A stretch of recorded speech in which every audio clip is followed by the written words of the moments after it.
ओम शांति। ओम शांति। आज की तारीख है 5 अगस्त 2021। साकार महावाक्य। बाबा कहते मीठे बच्चे, बाबा आए हैं तुम्हारी तकदीर जगाने। बाबा आए हैं तुम्हारी तकदीर जगाने। पावन बनने से ही तकदीर जगेगी। पावन बनने से ही तकदीर जगेगी। बाबा कहते मीठे बच्चे, बाबा आए हैं तुम्हारी तकदीर जगाने। क्या करने? तकदीर जगाने। पावन बनने से तकदीर जगेगी। अगर पावन बनते जा रहे होंगे तो खुद को भी दिखाई देगा कि मेरी तकदीर कैसे जग रही है। माना रोशनी कैसे आ रही है। अगर कहीं रोशनी आती है तो सबको दिखाई देती है, तो पहले खुद को भी दिखाई देगी, अपनी तकदीर जगी हुई नजर आएगी। अब भगवान तो आए ही हैं सभी बच्चों की तकदीर जगाने। अब जितना जितना पावन बनेंगे उतना तकदीर जगी हुई दिखेगी। ये गीत भी है ना, तकदीर जगा कर आई हूं। मैंने जो मिलता है उसको अनुभव करना, तभी तो तकदीर जगी एहसास होता है। ऐसे थोड़ा पता पड़ता है अब तकदीर जगी है, सोई है या क्या कर रही है। वो जो खुशी अनुभव होती है तो उससे लगता है कि हमारी तकदीर जगी है। जो दुनिया में किसी को नहीं मिला वो हमें मिला हुआ है ना। कितना पुकारा, कितनी इंतजार की, उसके बाद मिला। तो ये अनुभव जो है ना याद रहना चाहिए। तो बाबा तो आई है बच्चों की तकदीर जगाने। जितना पावन बनेंगे तकदीर जगेगी।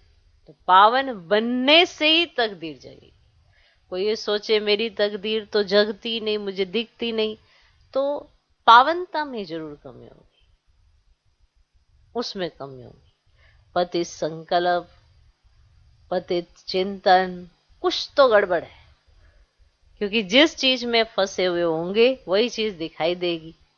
अब दिख क्या रहा है, तकदीर या तकदीर पे लकीर।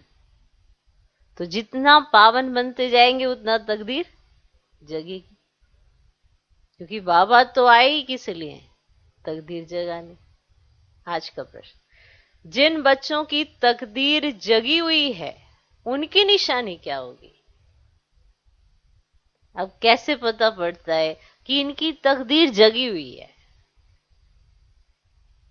खुश रहेंगे, अच्छा खुश रहेंगे, इनकी तकदीर जगी हुई है ना। एक तो बहुत कॉमन सी बात की खुश रहेंगे, ठीक है। अब जो जितना खुश देखा जाता है, पता नहीं इसको क्या लॉटरी लगी हुई है, माना ये इतना खुश कैसे रहता है। जरूर कुछ तो लॉटरी लगी है ना इसकी, तभी तो वो इतना खुश रहता है। तो ये भी एक बात है, ये भी एक पॉइंट है कि उसे किसी बात में रोना ही नहीं आएगा, क्योंकि उसे हर बात में खुशी की अनुभूति होगी, क्योंकि उसकी तकदीर जगी हुई है। अब जिसकी तकदीर जगी है उसकी नेचर कैसी होगी? वो सबको सुख देगा, किसी को उससे तो दुख की अनुभूति नहीं होगी। सुखदेव का बच्चा सुख देने वाला होगा, ठीक। तो अभी सुनते निशानी। तो जिन बच्चों की तकदीर जगी हुई है उनकी निशानी क्या होगी? उत्तर, वे सुख के देवता होंगे। वे सुख के देवता होंगे। माना उनकी हर एक्टिविटी से ना दूसरों को सुख भासेगा। सुख का देवता किसे कहते हैं? माना ये तो देवी देवता है, ठीक है, पर देवी देवता माना क्यों कहा उसको? कुछ तो ऐसा देखा ना कि ये तो देवी जैसी है, ये तो देवता जैसा है, कुछ तो लक्षण दिखाई देते हैं ना। तो वे सुख के देवता होंगे। बेहद के बाप से सुख का वर्षा लेकर सबको सुख देंगे। तो जो सुख उन्हें मिल रहा होगा वो दूसरों को भी तो देंगे ना। उनको इस बात की खुशी होगी कि जो मुझे मिला वो मैं बांटूं। बेहद के बाप से सुख का वर्षा लेकर सबको सुख देंगे, कभी भी किसी को दुख नहीं दे सकते, कभी भी किसी को दुख नहीं दे सकते। अब कहीं कहेंगे हम तो सुख देना चाहते हैं पर हमारे से दूसरों को दुख होता है, हमें कैसे, मतलब हम क्या करें, उनको हो रहा है दुख। पर ये भाव भी नहीं होगा ना कि हम क्या करें,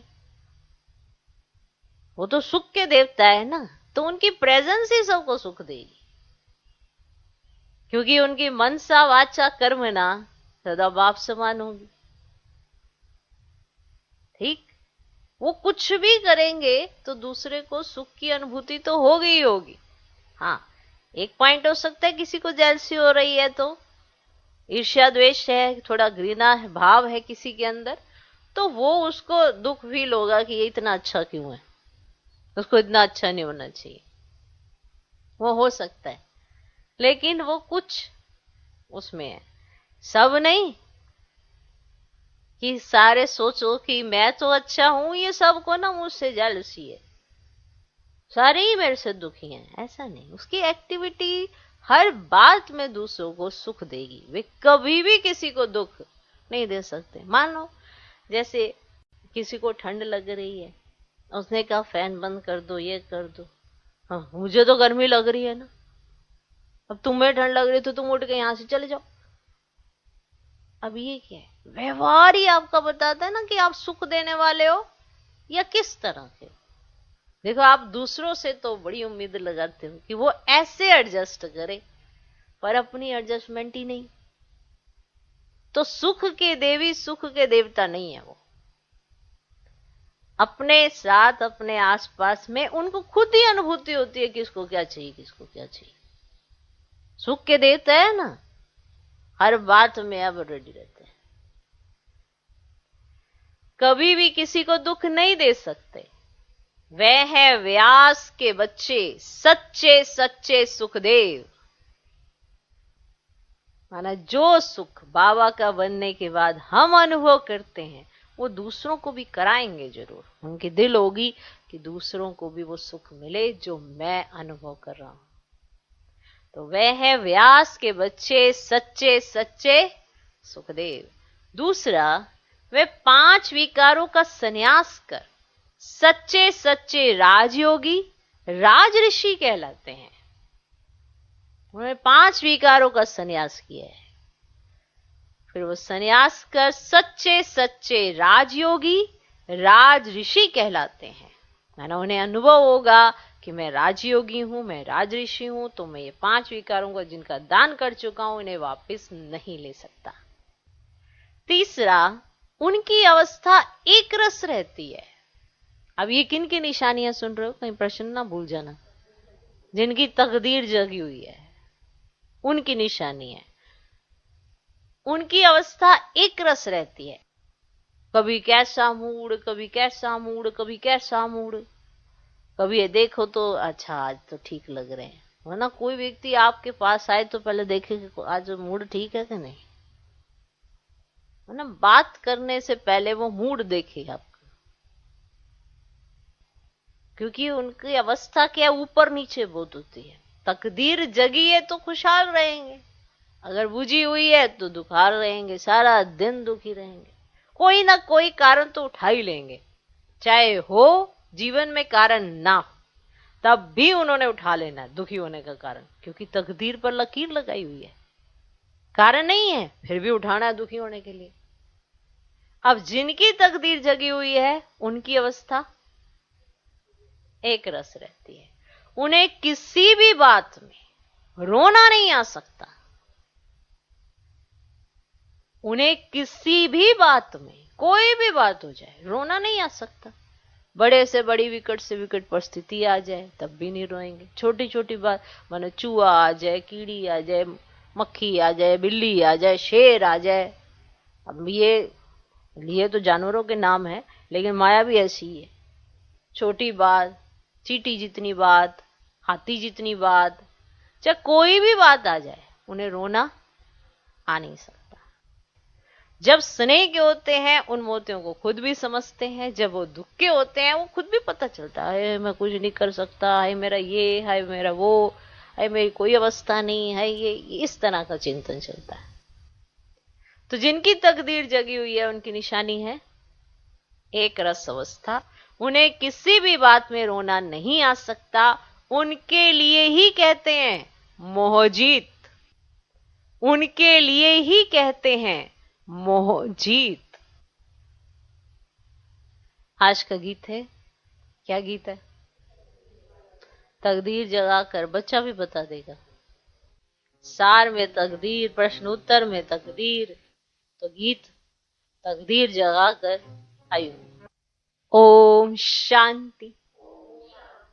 गीत की एक लाइन सुन करके भी मीठे मीठे बच्चों के रोमांच खड़े हो जाने चाहिए।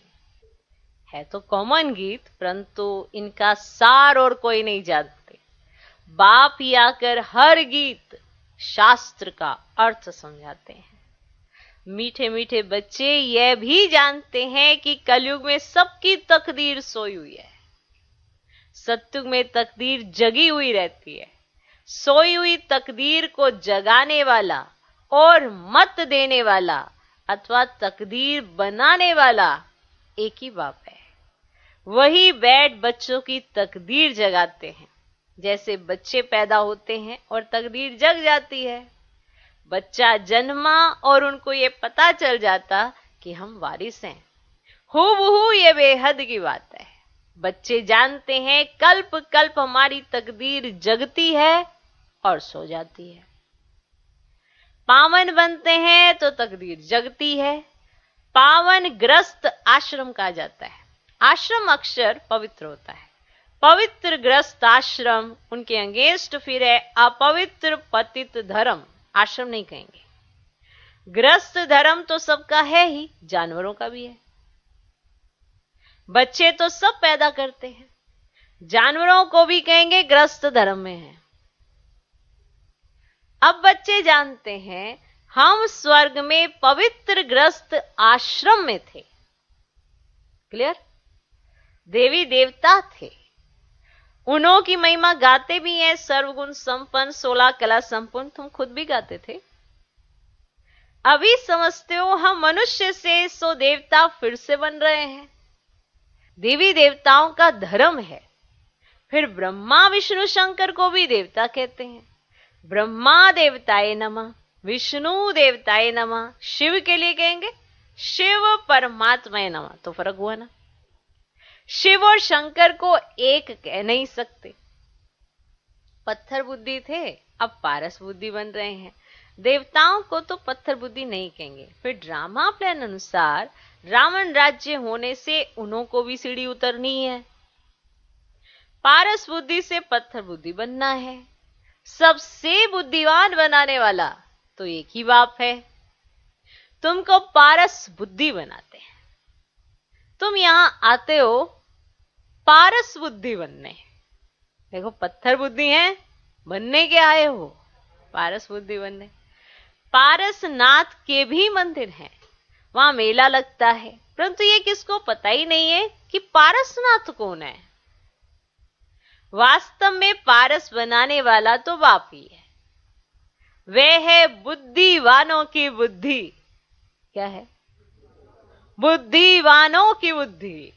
यह है तुम बच्चों की बुद्धि के लिए खुराक, है ना। तुम्हें इतनी खुशी होनी चाहिए कि कौन मिला है आपको।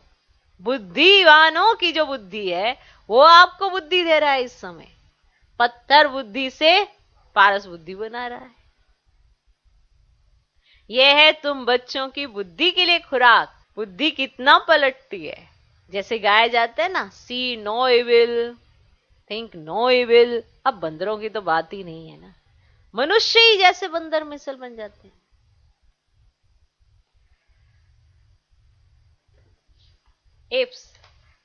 एप्स की मनुष्य से भेंट की जाती है। मन मनुष्य जो होते हैं उनकी मनुष्य से भेंट की जाती है कि पहले ऐसे थे।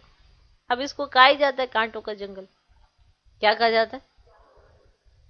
कितना एक दो को दुख देते रहते हैं। अभी तुम बच्चों की बुद्धि को खुराक मिल रही है। क्या मिल रही है? खुराक। बेहद का बाप खुराक दे रहे हैं। ये पढ़ाई है, इसको ज्ञान अमृत भी कहते हैं, कोई जल आदि नहीं। आजकल सब चीजों को अमृत कह देते हैं, गंगा जल को भी अमृत कहते हैं, देवताओं के पैर धोकर पीते हैं, पानी रखते हैं, उनको भी अमृत की अंजलि समझते हैं। अंजलि जो लेते हैं उसको ऐसे नहीं कहेंगे कि यह पतितों को पावन बनाने वाला है। गंगा जल के लिए कहते हैं पतित पावनी है। अब कहते भी हैं मनुष्य मरे तो गंगा जल मुख में हो। अब दिखाते हैं अर्जुन ने बाण मारा, फिर अमृत जल पिलाया। तुम बच्चों ने कोई बाण आदि नहीं चलाए हैं। एक गांव है जहां ना बाणों से लड़ाई करते हैं, वहां के राजा को ईश्वर का अवतार कहते हैं, क्योंकि वहां आज भी लड़ाई बाणों से चलती है। जब बाबा ने ऐसे बताया, बाप कहते हैं ये सब भक्ति मार्ग के गुरु हैं, सच्चा सच्चा सतगुरु एक ही है, सर्व का सदगति दाता एक है, जो सबको साथ ले जाते हैं। बाप के सिवाय वापिस कोई ले नहीं जा सकता। ब्रह्म में लीन हो जाने की भी बात ही नहीं। ये नाटक बना हुआ है जो चक्र अनादि फिरता ही रहता है। वर्ल्ड की हिस्ट्री ज्योग्राफी कैसे रिपीट होती है ये अभी तुम जानते हो। मनुष्य अर्थात आत्माएं अपने बाप रचता को भी नहीं जानती हैं, जिसको याद भी करते हैं ओ गॉड फादर। अब हद के बाप को कभी गॉड फादर तो नहीं कहेंगे। गॉड फादर अक्षर बहुत अदब से कहते हैं, गॉड फादर बहुत इज्जत के साथ वो शब्द का इस्तेमाल करते हैं। उनके लिए ही कहते हैं वे पतित पावन, दुख हरता, सुख करता है। एक तरफ कहते हैं वे दुख हरता, सुख करता है, और फिर कोई दुख होता है, वह बच्चा आदि मर जाता है तो कह देते ईश्वर ही सुख दुख देता है, ये दुख ईश्वर ने दिया है, ऐसे कह देते। दूसरी तरफ कहते वो दुख हरता है और सुख देता है, तो फिर वो दुख क्यों देगा? ईश्वर ने हमारा बच्चा ले लिया, ये क्या किया, माना ऐसे हमको दुख दिया ईश्वर ने, फिर ईश्वर को फिर गालियां देते। कहते भी हैं ईश्वर ने बच्चा दिया है, फिर अगर उसने वापस ले लिया तो तुम रोते क्यों हो? ईश्वर के पास गया ना। सत्युग में कब कोई रोते ही नहीं। बाप समझाते हैं रोने की तो कोई दरकार ही नहीं। आत्मा को अपने हिसाब किताब अनुसार जाकर पाठ बजाना है, रोने की जरूरत नहीं है। देखो, जब यहां पाठ है तो यहां बजा रहे हैं, जब जहां जाने का पाठ है तो वहां जाके पाठ बजाना है। जितना लेखा जोखा लिखा है उतना उसको बजाना है। अब उसने कितना लिखा है ये उसके अपने कर्म है, उतना ही उसने हिसाब किताब लिखा है ना सबके साथ। परिवार में कोई 60 साल तक इकट्ठे एक साथ रहते हैं, 70 साल तक साथ रहते हैं, कोई और कम उम्र में भी साथ रहते हैं, फिर वो अगले पार्ट के लिए चले जाते हैं, क्योंकि आगे भी उनको पार्ट बजाना है, आगे कहीं उनकी इंतजार हो रही है, वहां पे उनका हिसाब किताब है, तो आत्मा खींच के वहां चली जाती है जहां उसका हिसाब किताब होता है। तो हिसाब किताब खींच लेता है, आत्मा वो शरीर छोड़ती है, वहां से उसका हिसाब किताब पूरा हो जाता है, फिर वहां जाके अपना हिसाब किताब देती है। तो ऐसे पाठ बजाते। अब ईश्वर ने बच्चा दिया, ईश्वर ने ले लिया, इसमें फिर रोने की क्या दरकार? ईश्वर ऐसा कहते कि मैं दुख नहीं देता हूं कभी किसी को। क्लियर? तो सत्युग में कब कोई रोते ही नहीं है। बाप समझाते हैं रोने की तो कोई दरकार ही नहीं, आत्मा को अपने हिसाब किताब अनुसार जाकर पाठ बजाना है। ज्ञान ना होने के कारण मनुष्य कितना रोते हैं, जैसे पागल हो जाते हैं, इतना रोते हैं। यहां तो बाप समझाते हैं अम्मा मरे तो भी हलवा खाना, बाप मरे तो भी हलवा खाना, नष्ट मुआ होना है।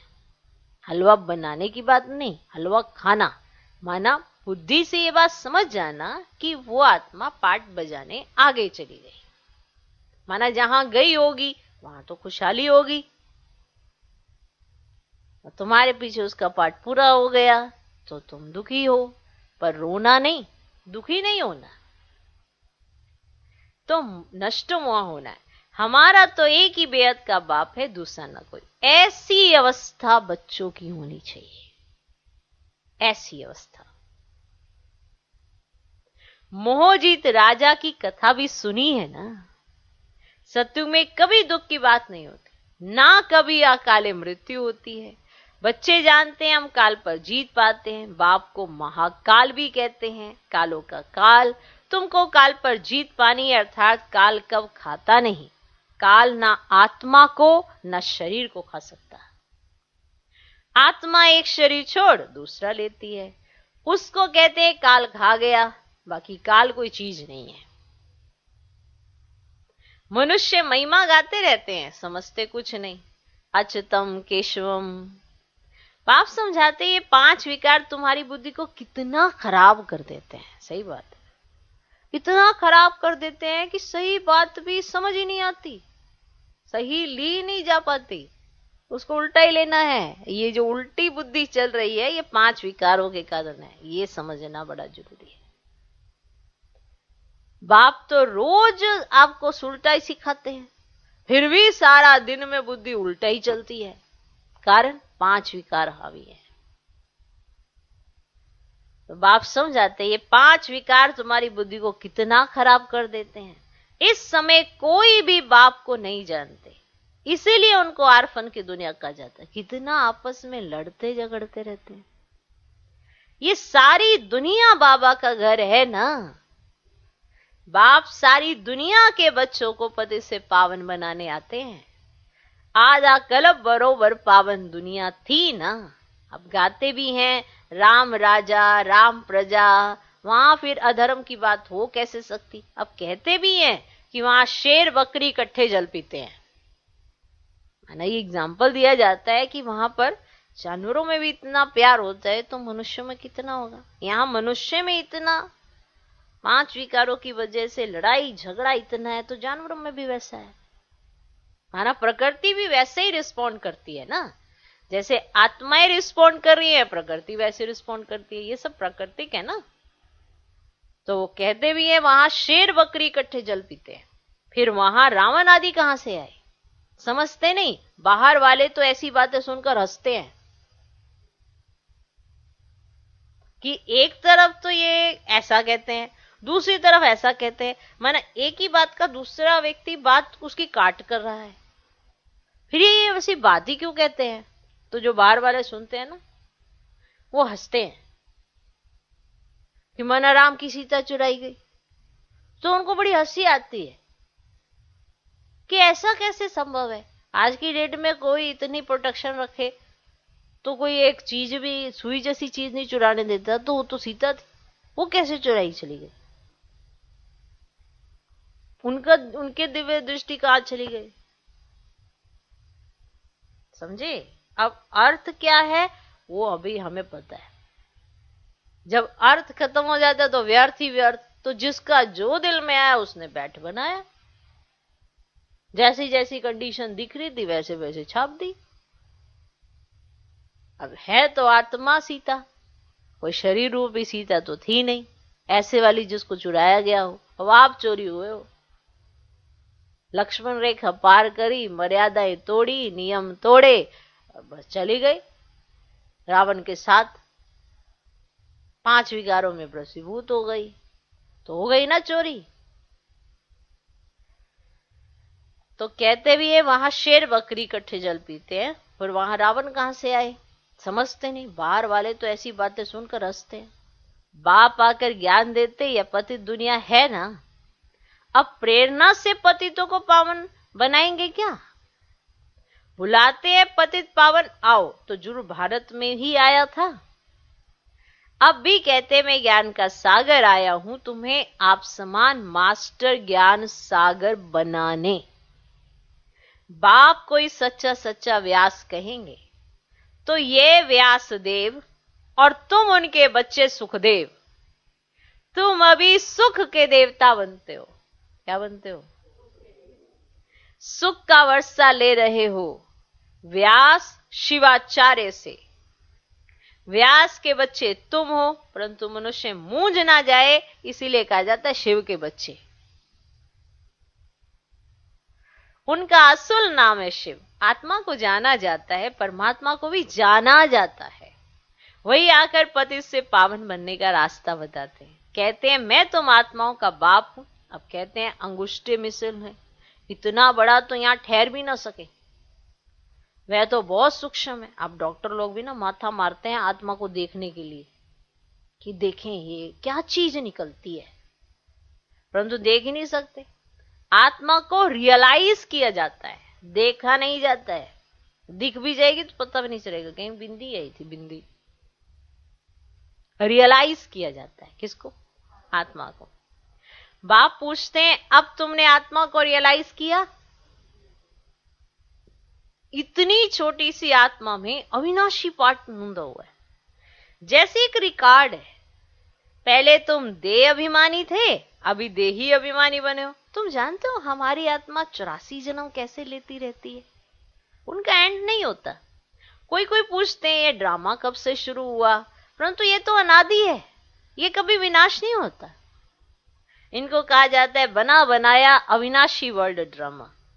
वर्ल्ड को भी तुम जानते हो, जैसे अनपढ़ बच्चों को पढ़ाई दी जाती है, ऐसे बाप तुम बच्चों को पढ़ा रहे हैं। अब जब बच्चा अनपढ़ होता है तो उसको पढ़ाते तभी वो पढ़ा लिखा बनता है ना।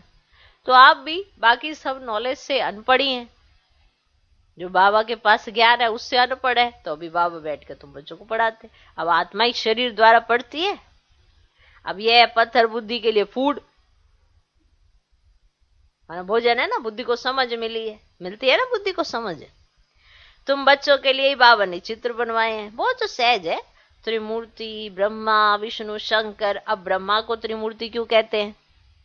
देव देव महादेव। अब एक दो के ऊपर रख देते हैं, एक देव के ऊपर दूसरा देव, दूसरे देव के ऊपर तीसरा देव, एक दो के ऊपर रखते हैं, अर्थ कुछ भी नहीं जानते। अब ब्रह्मा कैसे हो सकता, जबकि ब्रह्मा को प्रजापिता कहा जाता है। तो सूक्ष्म वतन में वह देवता कैसे हो सकता? अब प्रजापिता ब्रह्मा तो यहाँ होना चाहिए। अब ये बातें कोई भी शास्त्र में तो है ही नहीं।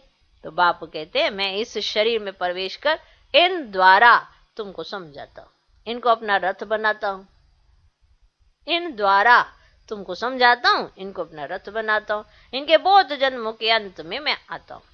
अब ये भी संन्यास करते हैं 5 विकारों का। अब संन्यास करने वाले को योगी ऋषि कहा जाता है। अभी तुम हो राज ऋषि, अभी तुम राज ऋषि हो, तुम प्रतिज्ञा करते हो। वह सन्यासी लोग तो घर बार छोड़ चले जाते हैं, यहाँ तो स्त्री पुरुष इकट्ठे रहते हैं, कहते हैं हम विकार में कभी नहीं जाएंगे। मूल बात है ही विकार की। तुम जानते हो शिव बाबा रचयिता है, वे नई रचना रचते हैं। वे बीज रूप सत्य चित्त आनंद का सागर, ज्ञान का सागर है। जानते हो ये सब स्थापना पालना विनाश कैसे करते हैं, ये बाप ही जानते हैं। इन बातों को मनुष्य तो जानते नहीं, तुम बच्चे अभी इन बातों को जानते हो, इसीलिए सबको समझा सकते हो। ठीक? अच्छा, मीठे मीठे सिकिलधे बच्चों प्रति माता पिता बाप दादा का याद प्यार और गुड मॉर्निंग। रूहानी बाप की रूहानी बच्चों को नमस्ते। हम रूहानी बच्चों की भी रूहानी बाप को नमस्ते नमस्ते नमस्ते। Good morning good morning good morning. धारणा के लिए मुख्य सर पहला पॉइंट, हर एक आत्मा का हिसाब किताब अपना अपना है, इसलिए कोई शरीर छोड़ते हैं तो रोना नहीं है। इस पॉइंट पर ना विचार करने की जरूरत है। देखो, हर कोई अपने हिसाब किताब की वजह से ही जाता है। कहीं जन्म लेता है तो वहां हिसाब किताब है, वहां से शरीर छोड़ता है तो कहीं और हिसाब किताब है, और जहां से शरीर छोड़ता है वहां उसका हिसाब किताब पूरा हो जाता है, तभी वह शरीर छोड़ता है। वरना एक भी श्वास बिना हिसाब किताब के आप लेते ही नहीं है कहीं। हिसाब किताब है क्या? हिसाब किताब है किसका? आत्मा का। अब इस चोले के अंदर हो, ठीक है, अभी हम इस चोले के अंदर हैं। अगर हमारा हिसाब किताब 10 दिन में पूरा होना होगा तो क्या कोई रोक सकेगा? नहीं रोक सकेगा। और जहां होना होगा वहां जाने से कोई रोक सकेगा? नहीं रोक सकेगा। कभी ऐसा सुना कि अरे शरीर पड़ा है और खींच के आओ भैया नया हिसाब किताब बनाओ, आओ वापिस आओ। जब पूरा हो गया तो हो गया। कई बार ऐसा भी हुआ है, चली जाती हैं आत्माएं फिर आ जाती हैं, फिर पता चलता है गलती से ये चली गई है। ऐसा नहीं होता, ये अनुभव कराने के लिए भी होता है कई चीजें। फिर ब्राह्मणों के तन में बुलाया करते थे, उनको खिलाया करते थे, ऐसा भी करते थे। मतलब सब ये एक वंडरफुल ड्रामा में एक सीन्स रखे हुए हैं जिसके आधार पर आपका एंटरटेनमेंट होता रहता है। मना आपको ऐसा नहीं लगता सिर्फ आए हो, खाओ पियो, बस सोयो, बस ये ऐसे नहीं, कुछ ना कुछ बीच बीच में धमा चौकड़ी लगी रहती है। और फिर आप अपना हिसाब किताब देते हो, अपना काम फिनिश करते हो और चले जाते हो। अब ये हिसाब किताब दो तरीके से तो चुकतू होता है। एक तो याद से चुकतू होता है, वो याद बाबा सिखा रहे हैं, और दूसरा भोगना पड़ता है आपको, फिर समय आपको सिखाता है। फिर जब समय सिखाता है तो थपेड़े खिलवाता है, वो थप्पड़ थप्पड़ मार के ऐसे, तो फिर व्यक्ति सीखता है, हाँ, थक जाता बहुत जल्दी फिर। और जब योग से चुक्त करता है फिर उसे खुशी होती है, हल्कापन महसूस होता है, अपने में ताकत फील होती है, क्योंकि उसने बाप की डायरेक्शन पालन की होती है। तो जो भगवान का डायरेक्शन पालन करता है उसका योग से हिसाब किताब चुकतू होता है। जो नहीं मानता है फिर उसको भोगना पड़ता है, फिर समय उसको चुकतू करके दिखाता है कि ये देख अब तेरा चुकतू हो गया, अब तो ठीक हो जाएगा। तो हर एक आत्मा का हिसाब किताब अपना अपना है। इसीलिए कई बार किसी को ऐसा देखते हैं, अरे ऐसा क्यों हो रहा है, इसके साथ वैसा क्यों हो रहा है, तो कई बहुत संकल्प चलाते हैं, इसके साथ ऐसा क्यों, उसके साथ ऐसा, भगवान आपको ऐसा नहीं करना चाहिए। भगवान ने तो किया ही नहीं, जिसने जैसा हिसाब किताब बनाया उसने वैसी प्रारब्ध पाई, इसमें भगवान ने तो कुछ भी नहीं किया। भगवान सिर्फ आपको आज की डेट में आकर समझाने ही जरूर दे सकता है कि क्या पाप है, क्या पुण्य है, क्या आपको करना चाहिए, क्या आपको नहीं करना चाहिए। तो ये आत्मा में हमारे फिक्स आउट हो जाता है, जैसे संगम पर फिक्स हो जाता है। फिर जब द्वापर भी शुरू होगा ना, तो यही जो फिक्स हुआ है, जो आपने मेहनत करके अच्छे से फिक्सिंग करी है, यही आपको द्वापर से फिर बाद में मदद करता है, जिसमें असूल बनते हैं, नियम बनते हैं, वचन बनते हैं, फिर जुबान की बड़ी वैल्यू होती है। इसीलिए जो भी कर्म करो सटीक होना चाहिए, क्योंकि उसी के आधार पर आने वाले समय में आप एक एग्जाम्पल सेट करोगे। अब जो पीछे देखते हो, अपना इतिहास देखते हो, ठीक है, आप इतिहास को झांक के देखते हो, तो किस चीज की वैल्यू थी? उनकी जुबान की। जो कह दिया वो करते थे, लेकिन इतनी ताकत उनके अंदर आई कहां से? तो वो सारी चीजें उनके अंदर जनरेट होती हैं संगम योग पर। अब वो जब जनरेट हो जाती हैं, फिर वो जब उनको जरूरत होती है तो वो फिर वो रिलीज होती हैं, फिर वो अपना काम करना शुरू कर दे। अभी आपको कोई कहे कि आप तीर कमान उठा लो, अभी आपको कोई कहे घोड़े पे चढ़ जाओ, अभी कोई आपको कहे तलवार उठा लो, तलवार कहां से उठा लो? तो उस समय के दौर में हाथी पे चढ़ना, घोड़े पे चढ़ना, तलवार पकड़ना एक नेचुरल है। तो अभी ऐसा रोल नहीं है ना, अभी कहेंगे पूरा ऐसे श्रृंगार करके, 16 श्रृंगार करके ऐसे माना बैठ जाओ ऐसे गद्दी पे, तो अटपटे ही लगेगा ना। तो समय पर मान वो सारी चीजों ने अपना काम किया है, वो सारे हिसाब किताब आपके चुकतू हो गए। जहां जहां आपने करना था, युद्ध भी करे होंगे, कुछ तो करे होंगे, ऐसे थोड़ा तो सारी चीजें करी थी जब वो सिस्टम था। अब उसके बाद वो खत्म हो गया, वो दौर खत्म हो गया। अभी प्रजा का प्रजा पर राज्य आया है, अभी आपका अपने ऊपर राज्य करने की बात आई है, तो आपकी हालत इतनी खस्ता हुई पड़ी है। नहीं, अभी आपको कहा जाता है अपने स्वराज्य अधिकारी बनो, अपने पर राज्य करो। अपने ऊपर राज्य क्या करेंगे? कर्मेंद्रियां ही खुद के वशीभूत नहीं है, हम उसके वशीभूत हैं। ये तो वही बात हो गई, बाजू अपने आप ही उठे जा रही है, टांगे आगे चले जा रही है, मना आपका पूरा कंट्रोल आपके शरीर के ऊपर नहीं है। इसीलिए इसे कहते हैं कोई भूत घुस गया तो उसका कंट्रोल खत्म हो जाता है, जो घुस जाता है उसका कंट्रोल हो जाता है, क्योंकि उसको पता है मैं घुसाऊं। तो ये सारी की सारी एक्टिविटीज ड्रामा के अंदर होती है ना।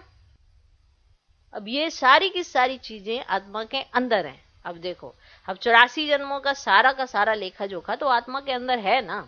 अब आपका क्या जनरेट होता है, क्या नहीं होता है, फिर क्यों, क्या, कैसे, वैसे, अपने ऊपर राज्य करने का समय है। इस समय स्वराज्य अधिकारी बनने का समय है। इसलिए खुद को चेक करो, जितना आत्मा समझेंगे ना उतना ही आपकी प्रैक्टिस ज्यादा होती है। ऐसे नहीं है कि हाँ भाई यूं चुटकियों में आत्मा समझ लोगे, सुबह से शुरू होता है ये प्रोसेस खुद को वो समझने का। तो फिर जब ये पक्का आ जाता है फिर ये आपको बहुत मदद करता है। फिर आपको ऑटोमेटिकली जो शब्द भी बोलते हो तो शरीर में रह के नहीं बोल पाओगे, क्योंकि तुरंत वो आपको जनरेट हो जाएगा कि आप क्या बोल रहे हो। उल्टा पुल्टा बोल ही नहीं पाओगे। जैसे कि अब कोई बच्चा स्टडी कर रहा होता है, डॉक्टरी की स्टडी कर रहा है, इंजीनियरिंग स्टडी कर रहा है, जब वो स्टडी कर लेता है और पोजीशन पे पहुंच जाता है तो उसका व्यक्तित्व तो बदल जाता है। फिर वो वैसे ही डीलिंग करने लग जाता है। और वो डॉक्टर बन गया तो वो अब ऐसा थोड़ा कि वो किताबें उठा के फिर वो डॉक्टरी करेगा, तो कर ली ना अब उसने सारा कुछ अपने अंदर भर लिया है। अब वो जब भर लिया है तो वो एक्ट में आता है। इसी तरह हमारा भी है।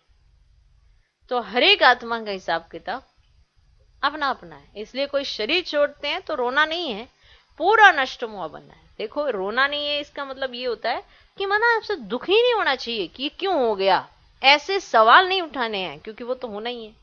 हमारे साथ भी होना है, आपके साथ भी होना है, सबके साथ होना है। सुनने में तो बड़ा अजीब लगता है, लेकिन ओरिजिनलिटी तो यही है कि आज नहीं तो कल किसी ना किसी को किसी भी समय जाना है। किसी का कोई अकाले मृत्यु हो सकती है, कभी किस में, लेकिन नष्ट हुआ तो आपको ही बनना पड़ेगा ना। अब ये कंट्रास्ट क्लियर होगा कि आत्मा हिसाब किताब के बिना नहीं जाती और बिना हिसाब किताब के जन्म नहीं लेती। तो ही तो आप अपने आप को कूल डाउन करोगे, नहीं तो क्या क्यों क्या क्यों क्या क्यों। फिर इतने समय से पढ़ाई क्या कर रहे थे? पढ़ाई तो यही चल रही है ना कि आत्मा हिसाब किताब के साथ ही कहीं पर रहती है और फिर वहां से जाती है। ठीक, तो पूरा नष्ट मुआ बनना है। बुद्धि में रहे हमारा तो एक बेहद का बाप, दूसरा न कोई। दूसरा पॉइंट, 5 विकार जो बुद्धि को खराब करते हैं उनका त्याग करना है। 5 विकार जो बुद्धि को खराब करते हैं। देखो, बुद्धि अगर आपकी खराब हो रही है तो किसी की वजह से नहीं हो रही है, वो खराब 5 विकारों की वजह से हो रही है। आपको उसका त्याग करना होगा।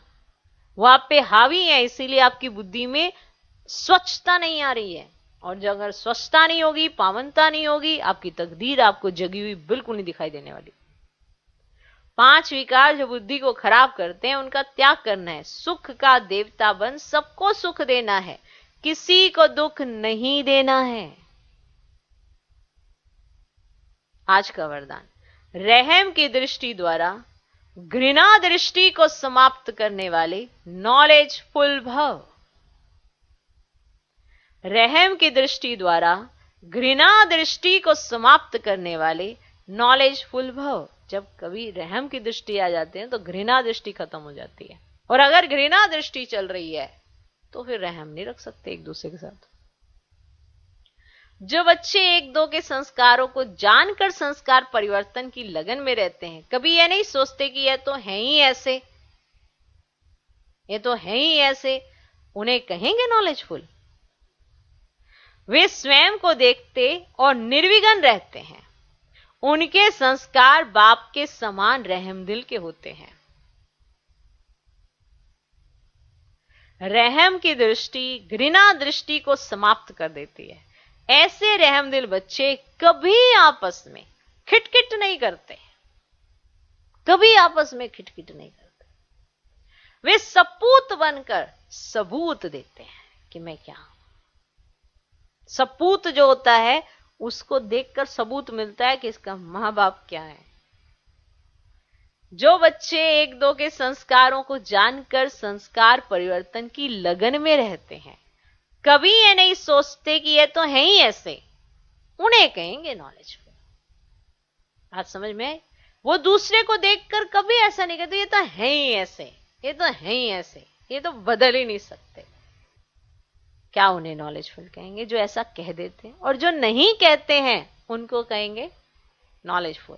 वे स्वयं को देखते और निर्विघ्न रहते हैं। वो खुद को देखते हैं, खुद में ही करेक्शन करते हैं, खुद को ठीक करते हैं और अपनी वजह से कभी भी यज्ञ में विघ्न आने नहीं देते, किसी भी सेवा में भी विघ्न नहीं आने देते। उनके संस्कार बाप के समान रहमदिल के होते हैं। रहम की दृष्टि घृणा दृष्टि को समाप्त कर देती है। सबके प्रति रहम भाव होता है उनके अंदर। ऐसे रहमदिल बच्चे कभी आपस में खिटखिट नहीं करते हैं, वे सपूत बनकर सबूत देते हैं। आज का स्लोगन, सदा परमात्म चिंतन करने वाले ही बेफिक्र बादशाह हैं। उन्हें किसी भी प्रकार की चिंता नहीं हो सकती। सदा परमात्म चिंतन करने वाले ही बेफिक्र बादशाह हैं। उन्हें किसी भी प्रकार की चिंता नहीं हो सकती। मातेश्वरी जी के अनमोल महावाक्य, अखंड ज्योति तत्व, साइलेंस लॉन्च और साकारी दुनिया प्लेग्राउंड। समझ आ गया? साइलेंस लॉन्च माना आराम का स्थान, ओके, जहां पे विश्राम ही विश्राम, ओके। और साकारी दुनिया क्या है? प्लेग्राउंड। अखंड ज्योति तत्व, साइलेंस लॉन्च, ठीक है। और साकारी दुनिया प्लेग्राउंड। आत्माओं का निवास स्थान अखंड ज्योति महातत्व, जहां इस शरीर के पार्ट से मुक्त है, अर्थात दुख सुख से न्यारी अवस्था में है, जिसको साइलेंस लॉन्ज भी कहते हैं।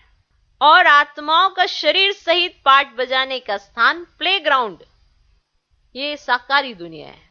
जैसे बच्चे आराम कर रहे होते हैं, फिर उसके बाद प्लेग्राउंड में जाते हैं, तो ये साकारी दुनिया क्या है? प्लेग्राउंड। तो मुख्य दो दुनिया है, एक है निराकारी दुनिया और दूसरी है साकारी दुनिया।